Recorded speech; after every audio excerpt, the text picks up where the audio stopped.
Hello friends, welcome back to my channel. लोगोफोर नोंथांमोनखौ फिन खेबसे बे चेनेलाव गोसो गोथारै बरायबावबाय। लोगोफोर दिनैनि भिडिअआ जागोन ओरैबायदि मोनसे एन्टारटेनमेन्टनि गेजेरजों स्पेशल ब्लग ओरैबायदि इन्टारेस्टेड आरो सबसे मोस्ट इम्पोर्टेन्ट खोथायानो जाहैबाय जोंनि हाबा जाखानाय हिन्जावफोरा दिने खारगासिनो दं।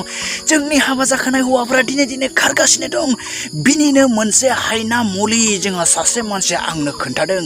बेखौ नोंथांमोननो आं शेयार खालामगासिनो दं। बे स्पेशल ब्लगनि गेजेरजों नोंथांमोना नुनो मोनगोन। भिडिअखौ जोबजासिम नायलांबाय था। दा आं फैदों बे जायगायाव थास' हानो गाइस। थास' नै एकदमबारे थास' नोंथांमोना बेखौ नायलांबाय था। नै जेरैबो थास'आनो थास' जेन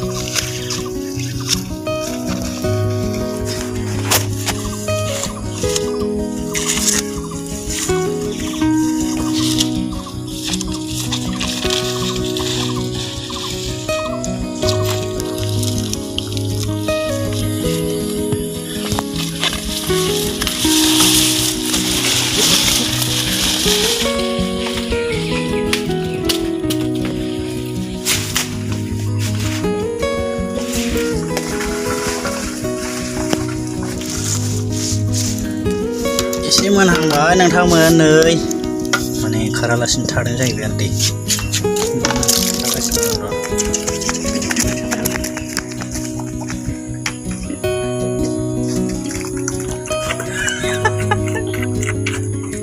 देरबाथाय थाखा दंबावो मासे है गाइस मासे दंबावो नै बे दंबावो गाइस मासेबाव नै गेन्द्रे गाइस खामानिया हौवा हिन्जाव जेबो फाराग गैया गाइस, जेबो फाराग गैया। माब्लाबा हिन्जावनि खामानिखौ हौवायाबो मावनांगोन, माब्लाबा हौवानि खामानिखौ हिन्जावबो मावनांगोन गाइस। दिनै जों साफा बयबो आबादारि, आबाद मावनानै जानानै थांनानै थायो जोङो। आरो बेवहाय जोंहा हौवा हिन्जाव कुनु डिफारेन्स गैयालासे जों खामानि मावनांगोन।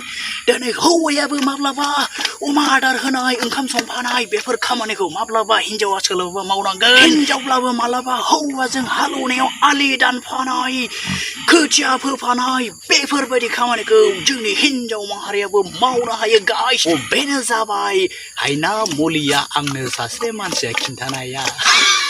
हायना मुलिया बेनोमोन गाइस जे जों आबादारि मानसिफ्रा हौवा हिन्जाव कुनु फाराग लायालासे, कुनु डिफारेन्स खालामालासे खामानि मावबासो, हौवा हिन्जाव ज' खामानि मावब्लासो जोंनि न'खरा जौगागोन, जोंनि रांखान्थिया जौगागोन।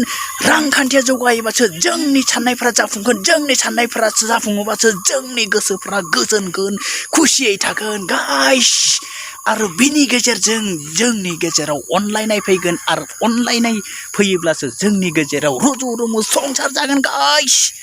गाइस जों गोबां समाव नुनो मोनो जोंनि बर'नि न'खरफोरखौ बे खामानिया हिन्जावनिसो, बे खामानिया हौवानिसो, बेफोरबायदि डिफारेन्स खालामबोबाय थानायाव जोंनि न'खरा जौगाबोआखै, जोंनि रांखान्थिया जौगाबोआखै।